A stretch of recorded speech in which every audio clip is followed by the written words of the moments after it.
जय हिंद साथियों, कल से लगातार दिल्ली में टैक्स बढ़ाने को लेके भारतीय जनता पार्टी हमलावर है। भाजपा के नेताओं के तमाम बयान आ रहे हैं और ऐसा लग रहा है कि जैसे वो इस मौके के इंतजार में थे कि बस कोई मौका मिले, बस तलवार लेके जुट जाओ। और ये भाजपा नेताओं का दिल्ली के प्रति हमेशा यही रवैया रहता है। देखकर बहुत अफसोस होता है, कष्ट होता है कि ऐसे महामारी के समय में भी, ऐसे संकट के समय में भी भारतीय जनता पार्टी के नेता ओछी राजनीति करने से बाज नहीं आते, घटिया राजनीति करने से बाज नहीं आते। अब क्या कह रहे हैं? दिल्ली में साहब टैक्स बढ़ गया, पेट्रोल डीजल के ऊपर टैक्स बढ़ गया। इसकी सच्चाई आप जानते हैं? 2014 में अंतरराष्ट्रीय बाजारों में कच्चे तेल का दाम था $109 प्रति बैरल। आज कच्चे तेल का दाम अंतरराष्ट्रीय बाजारों में 35-34 रुपए प्रति बैरल है। लेकिन डीजल और पेट्रोल का दाम जैसे का तैसा, उसमें कमी नहीं आई। यानी सेंट्रल गवर्नमेंट, केंद्र में बैठी हुई भाजपा सरकार ज्यादा से ज्यादा टैक्स ले रही है। वो कच्चे तेल का दाम कम होने पर हिंदुस्तान में तेल के दाम कम नहीं करती, उस पर कोई सवाल नहीं उठाएगा भाजपा। उसके बाद देश की मीडिया कोई सवाल नहीं खड़ा करेगी। लेकिन कल से दिल्ली में जैसे ही पेट्रोल डीजल पे टैक्स बढ़ा, हल्ला मचाना शुरू कर दिया। जैसे तलवार लेके इंतजार कर रहे थे कि बस कैसे हमला करना है। अरे भाई, पहले ये तो बताइए आप कि जब कच्चे तेल का दाम अंतरराष्ट्रीय बाजार में बढ़ता है, आप हिंदुस्तान के बाजार में तुरंत पेट्रोल डीजल का दाम बढ़ा देते हैं। जब वो घट के 3-4 गुना से भी कम आ चुका है, बिल्कुल न्यूनतम स्तर पे आ चुका है कच्चे तेल का दाम अंतरराष्ट्रीय बाजार में, $35 प्रति बैरल आ चुका है, तो आपने 3-4 गुना पेट्रोल डीजल के दाम हिंदुस्तान में घटाए क्या? आज की तारीख में उस हिसाब से तो 10-11 रुपए में पेट्रोल मिलना चाहिए और 7-8 रुपए में डीजल मिलना चाहिए। आप बेच रहे हैं क्या हिंदुस्तान के अंदर? नहीं कर रहे हैं। और दिल्ली ऐसा राज्य, जिस राज्य ने जब ये कोरोना का संकट आया, 10 लाख लोगों को प्रतिदिन दोनों वक्त की रसोई चलाने का काम दिल्ली राज्य कर रहा है। मजदूरों के खाते में 5-5 हजार रुपए देने का काम दिल्ली राज्य ने किया। ऑटो वालों को, ई रिक्शा वालों को 5-5 हजार रुपए उनके खाते में देने का काम किया। पीपीई किट्स उपलब्ध कराने की बात हो, नर्सेस को सुविधा, डॉक्टर्स को सुविधा उपलब्ध कराने की बात हो, हमने उसमें कहीं कोई कटौती और कमी नहीं रखी।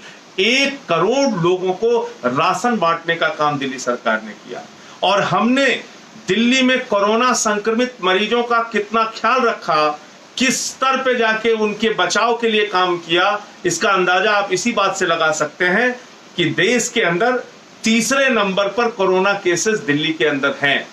देश में अगर संख्या के हिसाब से देखेंगे तो कोरोना संक्रमण के केस तीसरे नंबर पर दिल्ली में है। लेकिन मौत के मामलों में, मृत्यु दर के मामलों में हिंदुस्तान के 10 ऐसे राज्य जहां पर कोरोना के केसेस सबसे ज्यादा हैं, उसमें हम मृत्यु दर में 9वें स्थान पर। सिर्फ केरल हमसे नीचे।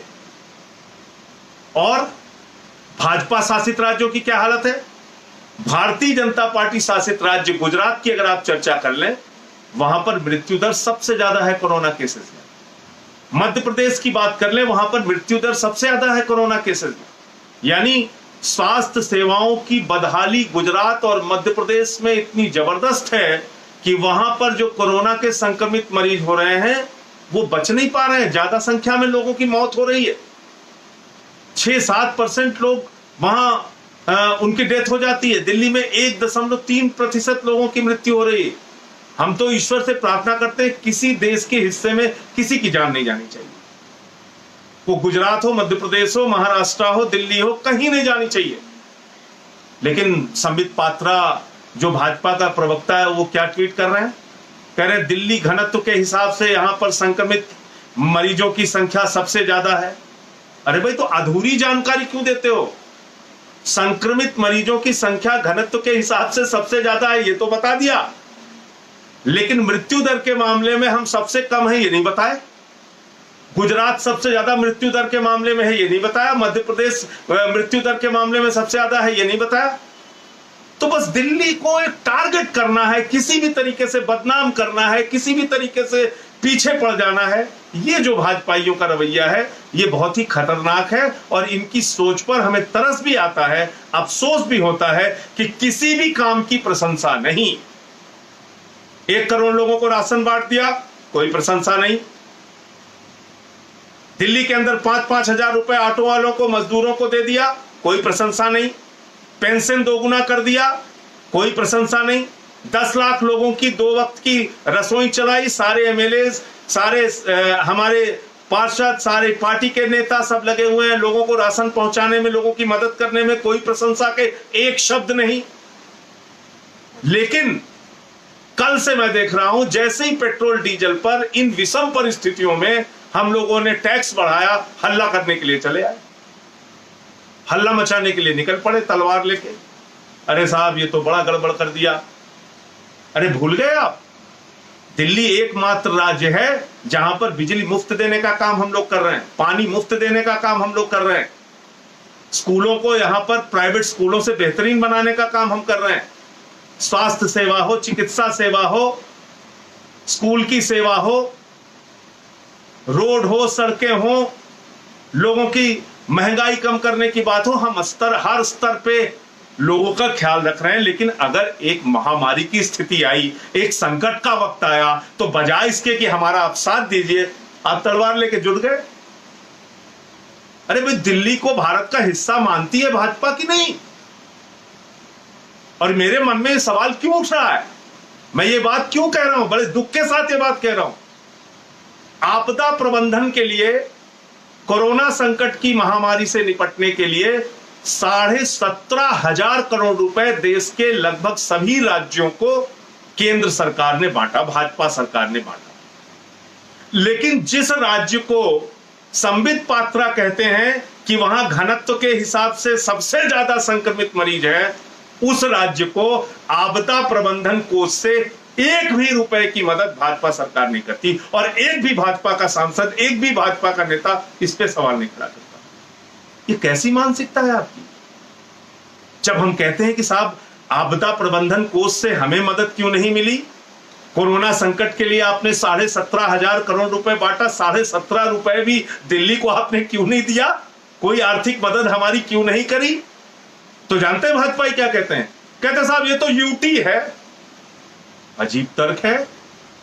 कल को कश्मीर में पाकिस्तानी घुस आएंगे, वहां की सेना हमला करेगी, तो भाजपाई कहेंगे हम तो वहां मदद करने नहीं जाएंगे, तो यूटी है। कल को लेह लद्दाख में कोई हमला हो जाए, कोई महामारी आ जाए, कहते साहब हम नहीं मदद करेंगे क्योंकि यूटी है। पौंडीचेरी में कोई आपदा आ जाए, बाढ़ आ जाए, भूकंप आ जाए, कहोगे नहीं नहीं साहब हम तो जाएंगे ही नहीं क्योंकि यूटी है। तो दिल्ली को भारत का हिस्सा मानते हो कि नहीं मानते हो? और ये कोई हम अतिरिक्त टैक्स आपसे नहीं मांग रहे थे, हम तो कह रहे थे भाई आपने आपदा प्रबंधन के लिए लोगों को धनराशि दी, राज्यों की मदद की, तो दिल्ली राज्य जहां पर कोरोना संक्रमित मामले तीसरे नंबर पर हैं, हम सबसे ज्यादा संकट की स्थिति में हैं, हमारी मदद आपने क्यों नहीं की? इसका कोई एक तर्क है क्या आपके पास? लेकिन कोई जवाब नहीं। यूटी है, कोई ना कोई बहाना करना है। अरे भारत का हिस्सा है कि नहीं? दिल्ली यूटी हो गई तो दिल्ली के लोगों ने कोई अपराध कर दिया क्या? दिल्ली में संक्रमण फैल रहा है तो आप उस पर जश्न मनाएंगे, मदद नहीं करेंगे? तो ये जो एक मानसिकता है भाजपाइयों की, इसको बदलने की जरूरत है। आप सेंट्रल गवर्नमेंट, भाजपा की सरकार डीजल पेट्रोल पे, कच्चे तेल का दाम अंतरराष्ट्रीय बाजारों में सबसे कम भी होगा, तब भी टैक्स सबसे ज्यादा लेंगे, डीजल पेट्रोल का दाम आप घटाएंगे नहीं, आपका कोई दोष नहीं, आपके ऊपर कोई सवाल नहीं उठा सकता। कोरोना योद्धा, डॉक्टर की, नर्सेस की, सफाई कर्मचारियों की, पुलिस वालों की, जो काम करने वाले कर्मचारी हैं, उन कोरोना योद्धाओं की डीए आप काट लोगे, आपके ऊपर कोई सवाल नहीं उठाएगा। पेंशन धारक बुजुर्ग लोगों की डीए आप काट लोगे, आप पर कोई सवाल नहीं उठाएगा। अपने करीबी दलाल, भ्रष्ट, बेईमान नीरव मोदी, मेहुल चौकसी जैसे 50 पूंजीपतियों का, भ्रष्टाचारियों का 68,000 करोड़ रुपए आप माफ कर दोगे, आपसे कोई सवाल नहीं कर सकता, क्योंकि आप भाजपा इस देश में पैदा हो गई, भाजपा के नेता बन गए, वो इतने महान हैं, इतने बड़े महापुरुष हैं, उनकी गलतियों पर आप कोई सवाल नहीं उठा सकते। यानी कर्मचारियों का डीए काटा जाएगा, कोरोना योद्धाओं का डीए काटा जाएगा, लेकिन 68,000 करोड़ रुपए चंद बेईमान पूंजीपतियों का, भगोड़ों का, नीरव मोदी, मेहुल चौकसी जैसे लोगों का माफ कर देगी भाजपा सरकार। उस पर आप कोई सवाल नहीं खड़ा कर सकते। और दिल्ली में आज मैं एक बयान और सुन रहा था भाजपा सांसदों का, नेताओं का, अरे साहब डेंगू बढ़ गया, मलेरिया बढ़ गया। माला जपते हो क्या रात दिन? भगवान से प्रार्थना करते हो क्या कि डेंगू बढ़ जाए, मलेरिया बढ़ जाए तो हम युद्ध करें, चले निकल पड़े तलवार लेके, भाजपा के लोग सारे इकट्ठा होके हमला करना है केजरीवाल पे, हमला करना है आम आदमी पार्टी पे, बदनाम करना है दिल्ली की सरकार को। अब कल से मैं भाजपाइयों को सुन रहा हूं, क्या कर रहे हैं? अरे साहब ये तो फ्री बांटते हैं, बिजली पानी फ्री देते हैं, स्कूल में शिक्षा फ्री देते हैं, अस्पताल में चिकित्सा फ्री देते हैं, तो अब टैक्स कैसे बढ़ा दिया? अरे एक विषम परिस्थिति है, इसको पहले समझो। हमने आपसे सवाल नहीं किया, हमने आपसे नहीं पूछा कि हरियाणा में पेट्रोल डीजल का दाम क्यों बढ़ा दिया गया। हरियाणा में भी बढ़ा दिया गया, पंजाब में भी बढ़ा दिया गया। एक आर्थिक संकट की स्थिति है इस समय देश में, और राज्यों के सामने भी वो संकट है। इसको समझने के बजाय, उस पर कुछ बात करने के बजाय, किसी अच्छे काम की सराहना करने के बजाय दिन रात खाली आलोचना, निंदा, आलोचना, निंदा। तो मैं भाजपाइयों से यही कहना चाहूंगा, अपनी इस ओछी राजनीति को बंद करो, अपनी इस घटिया राजनीति को बंद करो, साफ मन से, खुले मन से काम करो, जिससे देश का भला हो, जिससे दिल्ली का भला हो, जिससे इस देश में रहने वाले लोग आपको अपना समझ सकें। दिल्ली को बांटिए मत, यूटी कह के आप दिल्ली की कोई मदद नहीं करेंगे। ये आपका जो तर्क है और ये जो विचार है, ये ऐसा महसूस होता है कि दिल्ली में आम आदमी पार्टी को लोगों ने वोट कर दिया तो आप दिल्ली को भारत का हिस्सा ही मानने को तैयार नहीं।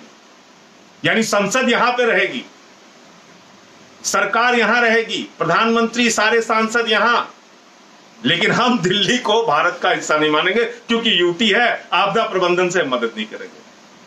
तो ऐसी मानसिकता अपनी बदलो, ऐसे विचार अपने बदलो। इस कोरोना के संकट में प्रधानमंत्री जी भी अपील करते हैं, केंद्र सरकार भी अपील करती है कि मिलजुल कर काम करना है। हम लोग मिलजुल कर काम करने का दिन रात प्रयास आप लोगों के साथ कर रहे हैं, लेकिन आप तो ऐसे हमलावर हो जाते हो किसी एक विषय को लेके, जैसे मालूम पड़ता है कि सारा अपराध पूरे देश में अगर कोई कर रहा है तो आम आदमी पार्टी कर रही है, अरविंद केजरीवाल कर रहे हैं, दिल्ली की सरकार कर रही है। ये मानसिकता कहीं से भी ठीक नहीं है। इस विचार को, इस सोच को भाजपाइयों को बदलना होगा। जय हिंद, इंकलाब जिंदाबाद। तमाम अपडेट्स के लिए आप बने रहिए द भारत खबर के साथ। हमारी खबरों से जुड़ने के लिए हमारे चैनल को सब्सक्राइब कर लीजिए। शुक्रिया।